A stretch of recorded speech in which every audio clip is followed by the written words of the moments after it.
শুধুমাত্র আপনাদেরকে শান্ত করবার জন্য কিছু স্লোগান দেওয়ার চেষ্টা করেছি। আমি এই মুহূর্তে মঞ্চে ডেকে নিচ্ছি বাংলাদেশ জাতীয়তাবাদী দলের স্থায়ী কমিটির সদস্য জনাব সালাউদ্দিন আহমদ। জনাব সালাউদ্দিন আহমদকে আমি মঞ্চে আসার জন্য বিনীতভাবে অনুরোধ করছি। এবার আমি অনুরোধ করছি মঞ্চে আসার জন্য দৈনিক আমাদের সম্পাদক জনাব মাহমুদুর রহমানকে। এবার আমি অনুরোধ করছি মঞ্চে আসার জন্য বাংলাদেশ জামাত ইসলামীর সেক্রেটারি জেনারেল অধ্যাপক মিয়া গোলাম পরোয়ার। এবারে আমি মঞ্চে ডেকে নিচ্ছি ইসলামী আন্দোলন বাংলাদেশের নায়েবে আমির মুফতি ফয়জুল করিম হাফিজাহুল্লাহকে বিনীতভাবে মঞ্চে আসার জন্য হুজুরকে অনুরোধ করছি। এবার আমি মঞ্চে আসার জন্য অনুরোধ করছি বাংলাদেশ খেলাফত মজলিসের মাননীয় আমির জনাব মাওলানা মামুনুল হক হাফিজাহুল্লাহকে মঞ্চে আসার জন্য বিনীতভাবে অনুরোধ করছি জনাব মাহমুদুল হাসান সোহাগকে মঞ্চে আসার জন্য বিনীতভাবে অনুরোধ করছি জনাব লতিফুল ইসলাম শিবলিকে মঞ্চে আসার জন্য বিনীতভাবে অনুরোধ করছি প্রফেসর মুখতার আহমদকে মঞ্চে আসার জন্য অনুরোধ করছি হযরত মাওলানা মুফতি সাখাওয়াত হোসেনকে মঞ্চে আসার জন্য বিনীতভাবে অনুরোধ করছি হেফাজত ইসলাম বাংলাদেশের মহাসচিব হযরত মাওলানা সাজিদুল ইসলাম সাহেব হাফিজাহুল্লাহকে মঞ্চে আসার জন্য অনুরোধ করছি এনসিপির অন্যতম নেতা জনাব হাসনাত আব্দুল্লাহকে মঞ্চে আসার জন্য অনুরোধ করছি জনাব নুরুল হক নূর ভাইকে, গণ অধিকার পরিষদের নুরুল হক নূর ভাইকে। এরপরে আমি বাংলাদেশ জাতীয়তাবাদী দলের অন্যতম নেতা শহীদুদ্দিন চৌধুরী অ্যানিকে মঞ্চে আসার জন্য বিনীতভাবে আহ্বান করছি। এরপরে ইসলামী আন্দোলন বাংলাদেশের মহাসচিব অধ্যক্ষ ইউনুস হাফিজাহুল্লাহকে আমি মঞ্চে আসার জন্য বিনীতভাবে অনুরোধ করছি। এরপরে নেসারাবাদের বিশাল হযরত মাওলানা খলিল রহমান নেসারাবাদীকে আমি মঞ্চে আসার জন্য অনুরোধ করছি এবং নাগরিক নিরাপদ সড়ক আন্দোলনের অন্যতম নেতা ইলিয়াস কাঞ্চনকে মঞ্চে আসার জন্য অনুরোধ করছি। এরপরে মাওলানা রফিকুল ইসলাম খান ভাইকে মঞ্চে আসার জন্য বিনীতভাবে অনুরোধ করছি।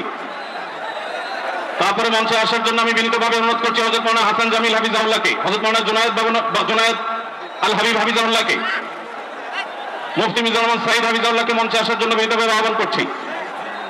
কবি মহিব খানকে মঞ্চে আসার জন্য আহ্বান করছি। কালী আহমদ বিন ইউসুফ ভাইকে মঞ্চে আসার জন্য অনুরোধ করছি।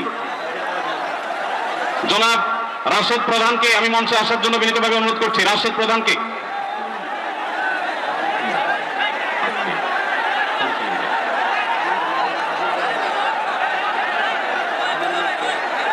জনাব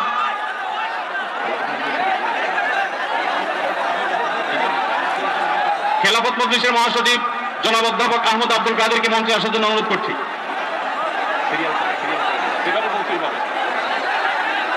আইন শৃঙ্খলা বাহিনীর প্রতি বিশেষ অনুরোধ করছি, স্টেজের হাতের ডানে পিছনের ব্যানার ভেঙে গেছে, পিছনের হাতের স্টেজের ডান পাশে আইন শৃঙ্খলা বাহিনীর প্রতি অনুরোধ, স্বেচ্ছাসেবকদের প্রতি অনুরোধ। আমি বেফাকুল মাদারিসুল আরাবিয়া সম্মানিত মহাসচিব আল্লামা মাহফুজুল্লাহ হাফিজাহুল্লাহকে মঞ্চে আসার জন্য অনুরোধ করছি। আমি মঞ্চে আসার জন্য অনুরোধ করছি আমাদের এবি পার্টির সম্মানিত সভাপতি মঞ্জু ভাইকে মঞ্চে আসার জন্য অনুরোধ করছি। আমি ডক্টর নুরুল ইসলাম বুলবুল ভাইকে মঞ্চে আসার জন্য অনুরোধ করছি। আমাদের বাংলাদেশ জামাতে ইসলামী ঢাকা মহানগরীর দক্ষিণের সভাপতি আমাদের শফিকুল ইসলাম মাসুদ ভাইকে মঞ্চে আসার জন্য অনুরোধ করছি। আমাদের ইসলামী আন্দোলনের যুগ্ম মহাসচিব মাওলানা গাজী আতাউর রহমান হাফিজাহুল্লাহকে মঞ্চে আসার জন্য অনুরোধ করছি। মঞ্চের ডান পাশে যারা আছেন অনুগ্রহ করে আপনাদেরকে অনুরোধ করছি আপনারা একটু ধৈর্য ধারণ করুন। আপনারা ধৈর্য ধারণ করুন, না হলে ব্যারিকেড ভেঙে যাবে। অনুগ্রহ করে আপনারা একটু ধৈর্য ধারণ করুন। আপনাদেরকে বিনীতভাবে ধৈর্য ধারণ করার জন্য অনুরোধ করা যাচ্ছে। ডান পাশে যারা আছেন অনেক বেশি চাপাচাপি করা হচ্ছে, ব্যারিকেড ভেঙে যাওয়ার উপক্রম। অনুগ্রহ করে সবাই শান্ত হন এবং ধৈর্য ধারণ করেন।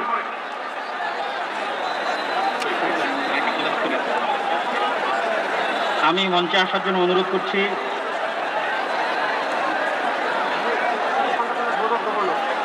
আমি ইসলামিক ফাউন্ডেশনের বোর্ড অফ গভর্নর মাওলানা মুসাদ্দিক বিল্লাল মাদানীকে মঞ্চে আসার জন্য অনুরোধ করছি। আমাদের জামাতে ইসলামের মহানগর উত্তরের সেলিমউদ্দিন মামতাকে মঞ্চে আসার জন্য অনুরোধ করছি।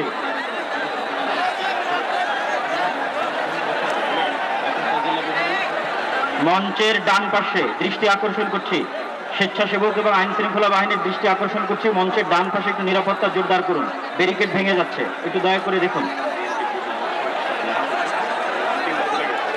ডক্টর ফয়জুল্লাহ ভাইকে মঞ্চে আসার জন্য অনুরোধ করছি।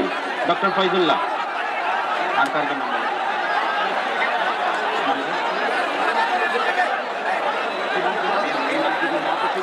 ইসলামী ছাত্র শিবিরের কেন্দ্রীয় সভাপতি জাহিদুল ইসলাম ভাইকে মঞ্চে আসার জন্য অনুরোধ করছি। বাংলাদেশ জামাত ইসলামের নুরুল ইসলাম বুলবুল ভাইকে মঞ্চে আসার জন্য অনুরোধ করছি। বাংলাদেশ জামাত ইসলামের নুরুল ইসলাম বুলবুল ভাইকে। ঢাকা মহানগর দক্ষিণের আমির।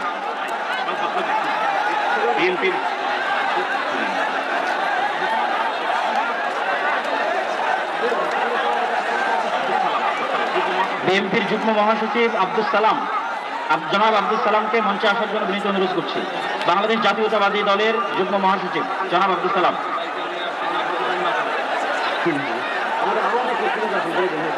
বাংলাদেশ লেবার পার্টির ডক্টর মুস্তাফিজুর রহমান ইরান, তাকে মঞ্চে আসার জন্য বিনীত অনুরোধ করছি। আমাদের এখানে আমি দৃষ্টি আকর্ষণ করছি, আমাদের এখানে আজকে এটা নির্দিষ্ট কোনো দল, নির্দিষ্ট কোনো মত, নির্দিষ্ট ঘটনার সমাবেশ নয়।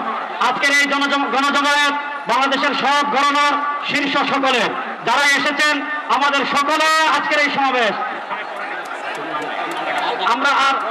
আমরা আরো যারা আসছেন তাদেরকে ধন্যবাদ জানাচ্ছি, আন্তরিক ধন্যবাদ জানিয়ে আমরা আমাদের পরবর্তী কার্যক্রমে যাচ্ছি ইনশাআল্লাহ।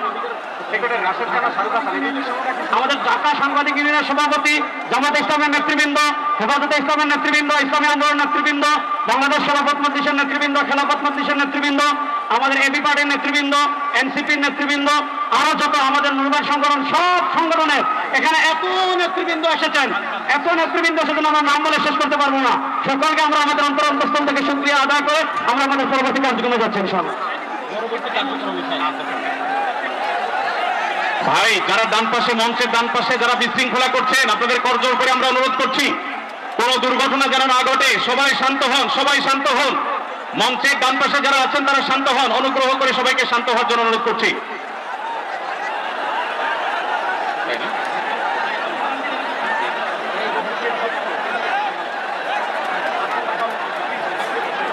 আমরা সবাই একটু আকাশ বাতাস কাঁপিয়ে একটু আল্লাহ সুবহানাহু ওয়া তাআলার বরত্ব বর্ণনা করি।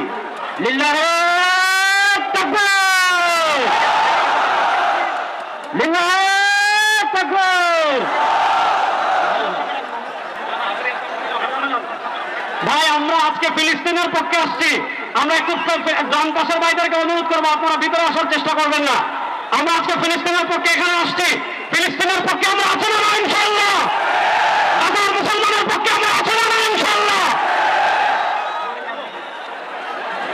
এই যে আমার প্রিয় যুবক ভাইরা, এই যে free free Palestine, free free Palestine, from the river to the sea, Palestine will be free.